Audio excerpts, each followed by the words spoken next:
Shanghai Cooperation Organization atau SCO yang akrab dikenal sebagai Gerakan Anti-NATO kembali menggelar konferensi tingkat tinggi atau KTT ke-24 di Astana, Kazakhstan pada 3 hingga 4 Juli 2024. Beberapa pemimpin besar dunia hadir dalam konferensi ini, seperti Presiden Rusia Vladimir Putin, Presiden China Xi Jinping, dan Presiden Turki Recep Tayyip Erdogan.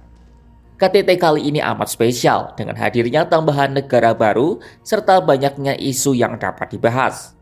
Namun sebelum itu, apa itu sebenarnya SCO yang kerap dijuluki sebagai Gerakan Anti-NATO?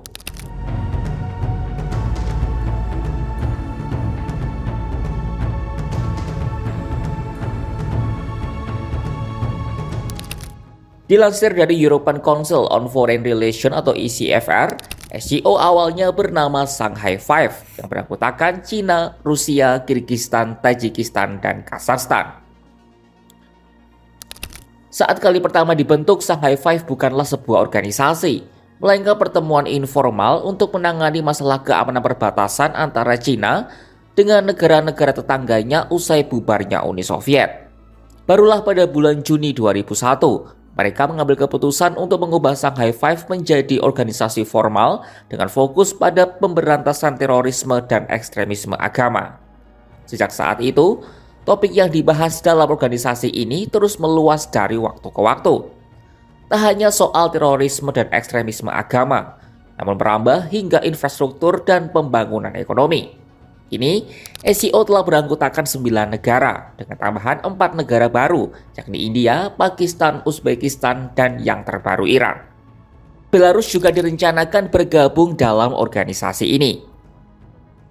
Para analis menilai SCO dapat menjadi kekuatan geopolitik baru.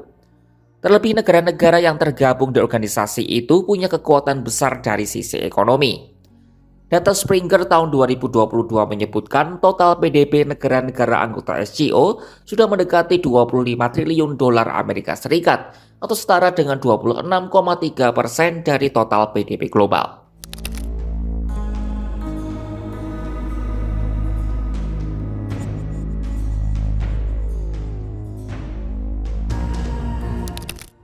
Sejak Rusia melancarkan invasi ke Ukraina pada tahun 2022 yang lalu, Moskwa berupaya membingkai SCO sebagai semacam organisasi anti-NATO dengan Rusia dan Cina sebagai pemimpinnya. Tak mengherankan, mengingat Putin dalam banyak kesempatan menyebut mereka tak hanya berperang dengan Ukraina, tapi juga NATO. Imbasnya, Rusia mendorong penguatan aspek militer di organisasi ini. Caranya, dengan mengusulkan diadakannya latihan militer bersama yang diselenggarakan di Moskwa.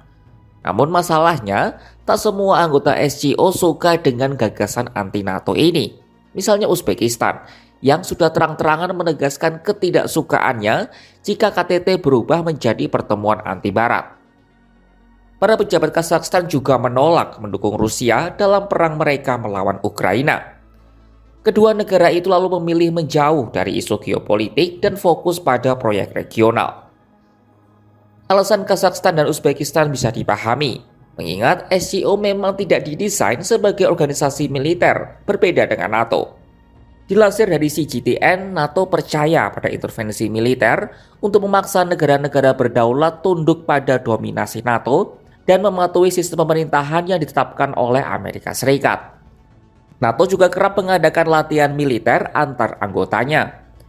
Contohnya seperti Nordic Response 2024 yang diadakan pada Maret 2024 lalu di Norwegia. Latihan itu melibatkan 15 negara anggota NATO seperti AS, Inggris, Italia, dan lain sebagainya. Sementara SCO tidak memiliki ambisi militer apapun. SCO juga tidak terlibat dalam operasi militer, anti-teroris, atau pengiriman pasukan perdamaian. Adapun peran SCO sebatas ikut serta mewadahi dialog antar anggotanya yang dikenal tidak akur, seperti India dan Pakistan atau Kirgistan dan Tajikistan.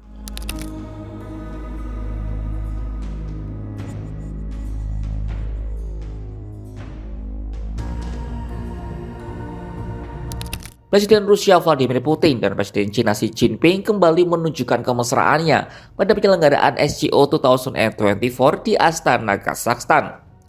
Kedua pemimpin itu menyempatkan melakukan pertemuan bilateral pada Rabu 3 Juli 2024. Dalam kesempatan itu, Putin menyebut hubungan Cina-Rusia sedang bagus-bagusnya sepanjang sejarah kedua negara. Российско-китайские отношения всеобъемлющего партнерства и стратегического взаимодействия переживают наилучший период в своей истории.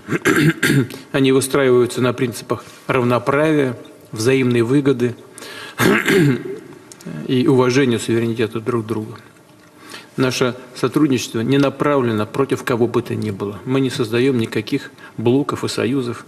Мы просто действуем в интересах наших народов. Mantan agen KGB itu juga menyebut kerjasama Rusia-Cina merupakan faktor utama terciptanya kestabilan di dunia.